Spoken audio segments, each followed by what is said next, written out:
From the most trusted names in local news, KDPG Sunday Edition.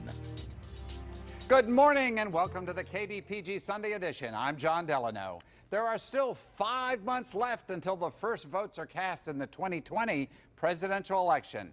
But the past 2 weeks brought some significant developments in the race for the White House. On the Democratic side, the field is starting to thin out. Only 10 candidates have qualified for the next debate on September 12th, and some of the contenders who are not going to make it decided to end their campaigns, like Washington Governor Jay Inslee and New York Senator Kirsten Gillibrand. And there is some intrigue on the Republican side. This past week, President Donald Trump gained another challenger for the GOP nomination as former Congressman Joe Walsh entered the race. So this seems like a good time to bring in the experts to help us break down the 2020 race. Melissa Hart represented Pennsylvania's 4th Congressional District in Congress from 2001 to 2007 and works as a political strategist and media consultant with RPC Strategies. And Kristen Kantek is an associate professor of political science at the University of Pittsburgh. She is also the co-editor of State Politics and Policy Quarterly, a journal focused on political science. We're also joined this morning by Jerry Micco, the senior assistant managing editor for the Pittsburgh Post-Gazette. Hey, thank you all for being with us today. We really appreciate that. Let me start on this presidential election. Is it really too early for us to be talking about this, or are we really at a stage now where everything begins to gel? Melissa, you've had years of experience in politics. Is it too early, or is it even too late for some? Well, it's actually time. Everybody, the old story is Labor Day. That's the beginning of the race for the following year. So if you want to run, you better get in it now. And I think that's why you're hearing some final decisions being made by some of the candidates who've been sort of floating campaigns over the last year or so. Yeah, we'll come back to some of those in just a minute. How about you, Kristen?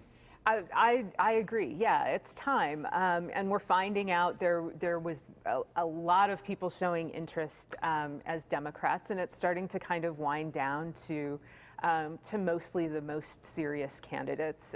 So it's getting to be a little bit of a saner number of people who are interested in it. Does that mean that the 10 that qualified for this debate in September, which was based on both the contributions they've received and the polling, is it really down to these 10 now? If you're not in these 10, you're not really in the running for the Democratic nomination? Melissa? Well, I'm not a Democrat, but my guess would be the answer to that is no. I think that there's enough unrest right now within the Democratic Party and enough concern among a lot of the party, I think, strategy people about some of the candidates that are sort of near the top right now that they might not be able to win. And right. So I think that they're trying to keep this door open long enough to find someone they feel comfortable with. And I don't think they've found that person. So do you agree? Are we down to these 10 right now? I think probably, but it's going to take a while to get there. It's pretty clear to me that Tulsi Gabbard has not decided to go gentle into that good night. Right, and she's not among the 10. She's right, the Congresswoman from Hawaii. Right, and she has made it very clear that she thinks she should be on that stage, and she is hitting out at the Democratic Party because she wants to be on the stage. Yeah. It's part of the problem with the Democrats, the three at the top. Look, throw polling out. It's no good this far out when you start throwing numbers out there. It's just a way to kind of set a horse race. You know, it's like making odds and going to the track. So you've got Bernie Sanders, you've got Joe Biden, you've got Elizabeth Warren, and they're almost, if you look at those numbers, the same. The Democrats going to be comfortable with any one of them? I don't know if they will be. Biden has slipped, Sanders has slipped, Warren has come up, but you know, Melissa, like I agree, it's going to be tough. But the Republicans went through this last election cycle. They had to winnow everybody down. Oh yeah, and so they had a lot. I mean, how do they do that? How will that process work? Do you think? How do you see it going forward? More people getting out soon, and is it down to those three? You think there might be somebody who we don't know? I think there's either somebody we don't know or somebody who hasn't really caught fire yet. You know, it could be a Tulsi Gabbard, someone who's a little bit more out of left field, the way Donald Trump was. I mean, I don't think the phenomenon of people being uncomfortable with typical government people is only among Republicans. I think it's among people across the board. And therefore, when you look at traditional Bernie Sanders, traditional Joe Biden, and traditional Elizabeth Warren, because they're all office holders or have been, is that what the public wants? Is that what the Democrat voter really wants? And is that going to generate the excitement that they need in order to beat an incumbent president? Well, they need to do that because they have to flip certain states that were very close. So they have to get somebody who's ready to work the ground better than Hillary Clinton did. Kristen, what do you think? Right, as and far as that goes? I think one of the important things to think about when you're thinking about how primaries work is that there are really kind of two primaries. There's one that's happening among the voters, and there's the other one that's happening among what we in political science call elites, right? And so these are who's working for whom, who's giving money to whom. And so what matters now about these polls is these elites are looking at them and thinking who can get elected, right? Whose numbers are soft, who does well against Donald Trump. And so I think what we're seeing is a lot of these polls are giving us information that there are just a few a few candidates who are likely to do well against Trump. And so that's why we're seeing some of them leave. Well, the latest Quinnipiac poll, and that is one of the polls that I tend to look at. We've got polls that are biased to the left and biased to the right, but I think the Quinnipiac poll tends to be down the middle. Right. They're showing that in the recent polling this past week that you start with Joe Biden beats Donald Trump by 16 points, Bernie Sanders beats him by 14, Elizabeth Warren by 12, Kamala Harris by 11, and even Mayor Pete beats Donald Trump by 9 points. This election really is, isn't it, in the end, a referendum on Donald Trump? Kristen? Absolutely, yeah. So one of the biggest questions that we can't answer here is what's the economy going to be like? If we go into a recession, that's a huge problem for Donald Trump.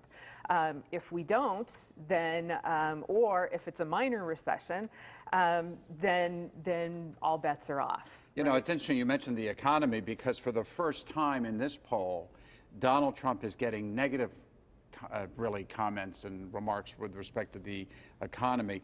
Up until June, people felt that the economy was getting better under President Trump.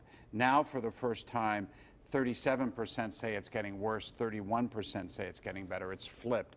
And I guess in addition to being a referendum on Donald Trump, is it also a referendum on the economy? Oh, no doubt.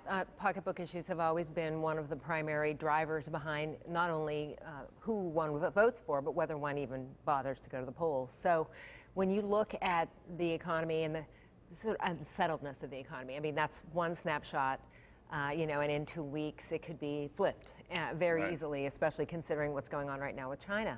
So you have the agricultural sector, the industrial sector, several different cheering different things, right? And sometimes opposite things when it comes to the goals of this administration. But I think one thing that people across both parties agree about regarding the economy is that it's time that someone actually stand up for the United States when it comes to these battles worldwide with the economy.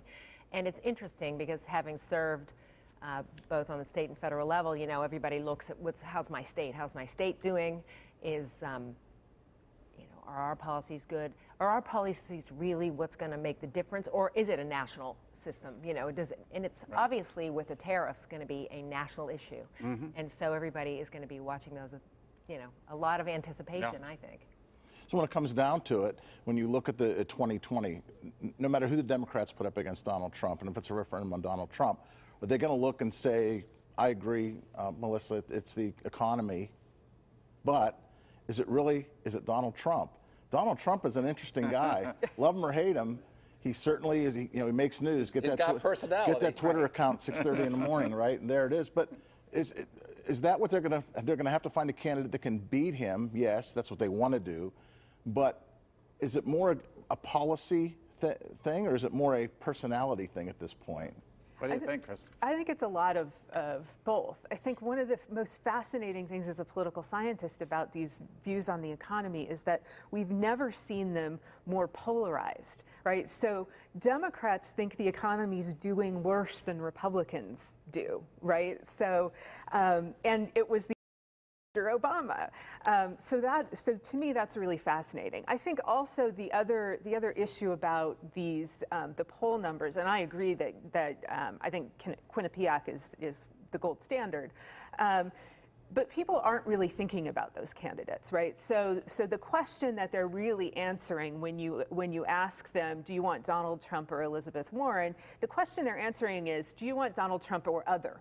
Right, and so by the time we get to the election, if Elizabeth Warren ends up being the nominee, there will be good and bad things that come out, and she'll be a full human being that will then be compared to Trump. And that's true even for someone like Joe Biden, who most people know a lot about. Let me follow up on Jerry's good question, because it does seem to me the question of personality versus the economy and other things. The personality side, is that the explanation, ladies, for why women are double digits opposed to Donald Trump in every poll that you see? I believe it is. Personality. I think it's a personal thing. It's the what they call it, the Trump derangement syndrome. People just think he's an abhorrent human, some of them, and they just can't even imagine that the country had supported him. But then it goes back to the whole Hillary Clinton attitude. That she seemed to think that all women would think the same way. And if you look at some of the numbers now, actually, and I'm sure you've seen the more nuanced numbers, don't show that women hate Trump. Sure, they don't like him as much as men, but that's kind of typical with a Republican. So you have this issue of, a lot of mothers especially are worried about the future, and they're worried about, American security. Can their kids get jobs? Those kinds of things. Those always play back in, and you see women in families are more likely to vote for the Republican. I think they are not going to turn out to be the ones that are the Trump derangement victims so much. We're going to give the professor a chance to comment on this when we come back. We're going to take a quick break, and when we do come back, we're going to talk more about presidential politics, and I particularly want to focus on right here in Western Pennsylvania. Will make the difference as to who is the next president. Stick with us.